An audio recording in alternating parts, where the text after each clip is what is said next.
Hey all, Hibber here. Today I'm taking out one of my favorite ships in the whole game, and it is the Edinburgh. And of course I'm running an agile build on the ship here with Tenant.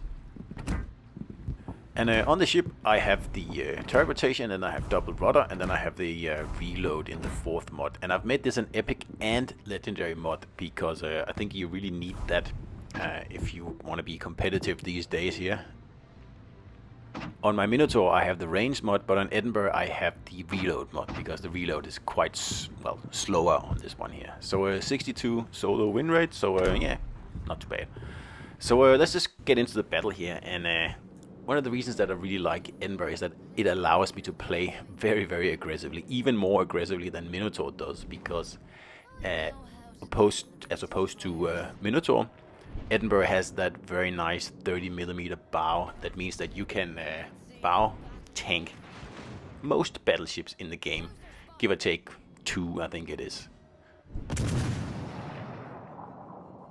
And one of my great pleasures in this game here is to take out battleships using, cruisers. And Hibber is really good at it, but Edinburgh is also very, very good at it because of that 30mm bow, which means that you can just push into battleships, and unless they have torpedoes or massive guns like Yamato or Georgia, there's nothing they can do about it. And once you get close, it's just a matter of torping them. When I say just a matter, that's also a little bit of a stretch, because you only have 3 torpedoes on each side with Edinburgh, and that's not enough to sink a battleship. Even all 6 torpedoes is usually not enough, so you will need to have damaged them beforehand. So, it's all about, setting up those situations where you can rush battleships, because that is the most fun in this game here, especially in Edinburgh, that, to most people is a bit of an underdog of a ship. And as you can see, I also run radar. I always do that on Edinburgh, and also Minotaur for that matter, because I just find it endlessly more useful than the smoke. But it's all down to my playstyle, which is quite aggressive. Like, if you play this ship in a more defensive way, then smoke makes sense. But for me, radar is a no-brainer, absolutely.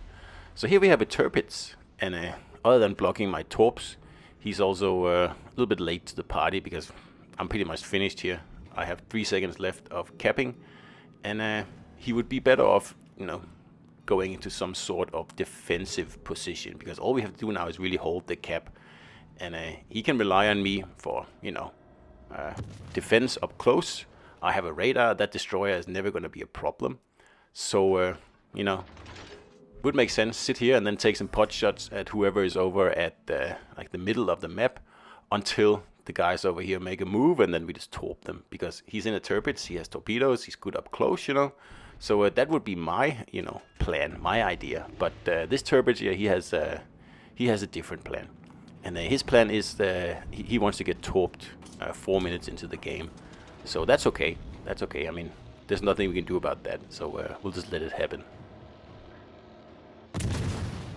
Another thing that is, usual with the way I play is that it's very rare for me to give up a cap once I'm in it.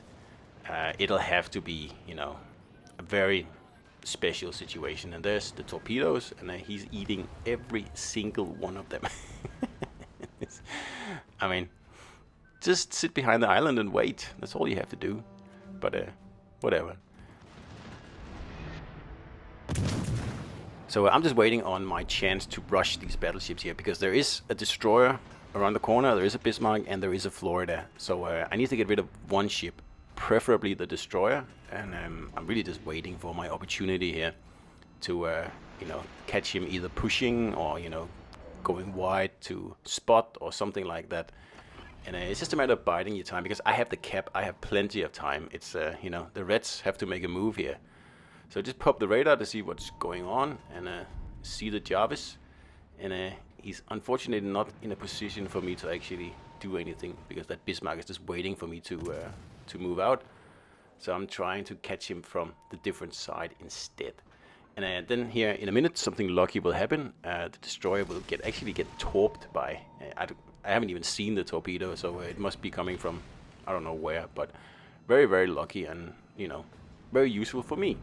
There's the torpedoes actually. I didn't even realize I saw them, but I'm guessing those are the ones that actually finish him off here in a little bit. Let's have a look. Yes, it is. So now the Bismarck is moving in from one side and the Florida is moving in from the other side. That's what I've been waiting for. The destroyer is gone as well, so don't have to worry about that. So the Florida has really tiny guns, so he's not even a problem for, you know, most cruisers, but not at all for Edinburgh, because I'm bow on now, and you can see the Bismarck, he's committed, he's going the long way around the island, so I have quite some time here to, you know, have my way with this Florida here, and there is absolutely nothing he can do about it. He can switch to HE, yes, but, you know, that's not going to save him.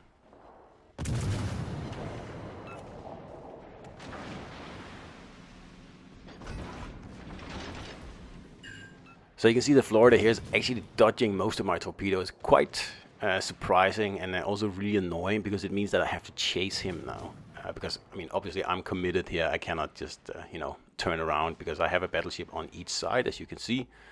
And I'm going to have to just choose which one we, you know, take out first. So I'm just going to wait a little bit. I need to catch up to the Florida first, so I'm just trying to get my guns on the Bismarck, and at the same time not, you know, deviate too much from my course. Because I need the other side of torpedoes to get into play here to, you know, help me with this Florida here. And he's, you know, desperately trying to escape. It's actually quite amusing to watch. But while I'm doing that, I'm taking a nasty salvo from the Bismarck. So I should be, you know, keeping my head in the game here, but I'm not. So 2 torp hits there, and he's still alive. And I was expecting these torps to remove him, but obviously that didn't really go to plan. But he does end up, you know, flooding there.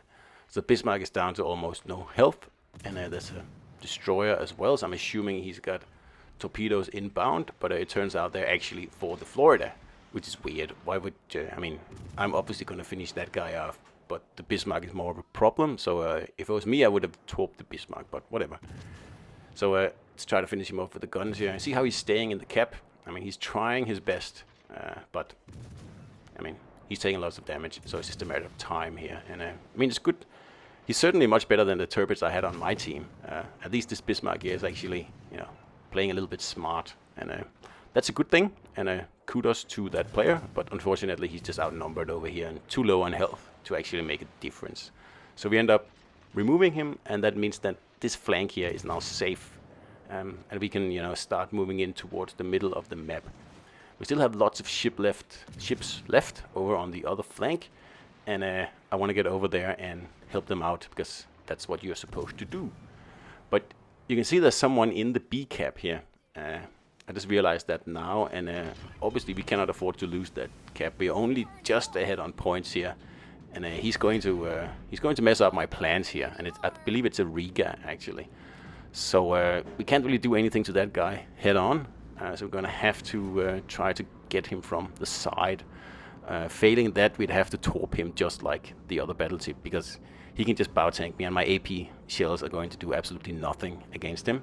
So we're going to have to, like I said, either come from broadside or simply just, you know, sail up to him and torp him. So I notice how my epic modification and my legendary modification are both at the 2nd level. And 2nd level and 3rd level, I think, is where you get the most bang for your buck.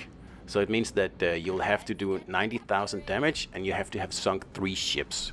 If you do that, then both modifications will be up in the more useful area. More is of course better, but it also means that if you've sunk 4 or 5 ships and you've done like more than 120, 150,000 damage, then chances are that the battle is already won, and you don't really need that extra, you know, punch. But in this situation here, although with 2 versus 3, I mean, it could go either way. And this battle here has a very interesting ending, by the way. So stick around to watch it. But right now my reload is 4% faster, and I'm doing 10% more damage.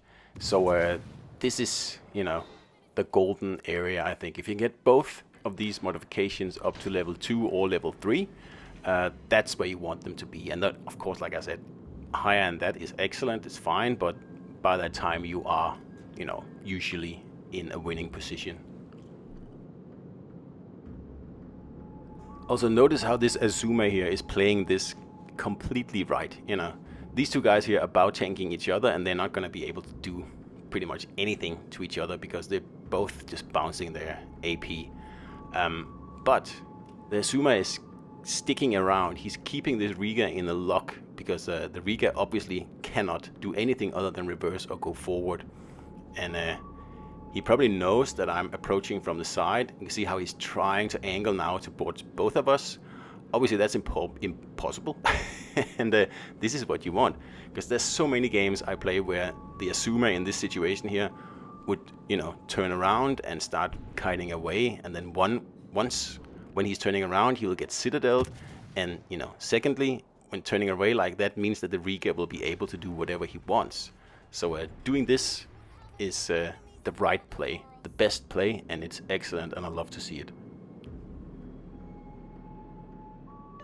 So thank you very much, Riga player. Unfortunately, we lost the battleship over on the flank, as you know, I almost said as usual, but and we are behind by 50 points with 3 minutes left, and I'm fairly far away from the bases here, which is a little bit of a problem. I was kind of betting on that battleship over on the flank being able to remove the Wichita, but, you know, it's a battleship and they're never able to remove anything on the map. All they can do is run away and then, you know, shoot a low health ship somewhere, and then they think they've done good. But that's the way it is. But anyway, so we're gonna have to go to the decap as quickly as possible, because in my mind, if I was that Wichita, I would just run away now, because, you know, he's the last ship standing. If he gets sunk, we win no matter what.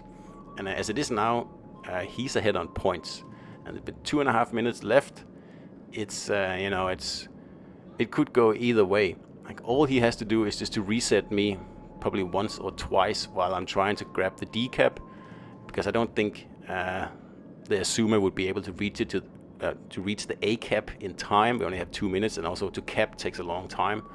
And he probably actually wouldn't even have to reset me, because it would take me about 40 seconds to cap, and then 1 minute to, you know, actually get some points on our account. So, but anyway, I get spotted here, and I'm really surprised, because I'm thinking, why would you hang around over here? I am not even I haven't even started capping yet. So I'm thinking, I kind of assume this guy knows that if he loses this duel here, which he is going to do, because he's up against me and an Azuma at the same time. The Azuma can't hit him at the moment, but now the roles are reversed, right? I'm the one keeping this guy bow on, because he cannot show broadside to me. But the Azuma, I'm assuming again at this moment here, is just waiting for him to come out, showing broadside, and then just finishing him off. So we're taking turns here, you know, forcing people to show broadside in a way they don't really want to. But at this point here, I'm thinking, is he going for the ram? Because the Azuma tries, but I think that was HE. But anyway, he's going for the ram, which is really weird, because why would you do that in this situation? That's like the weirdest thing I've ever seen, because it's a certain loss doing that. It means that the Azuma will be the last ship standing and win the battle. So I have no problem ramming this guy here at all. I'm very happy to do it. So yeah, strange things happens in World of Warships Legends, right? So hope you enjoyed. See you out there.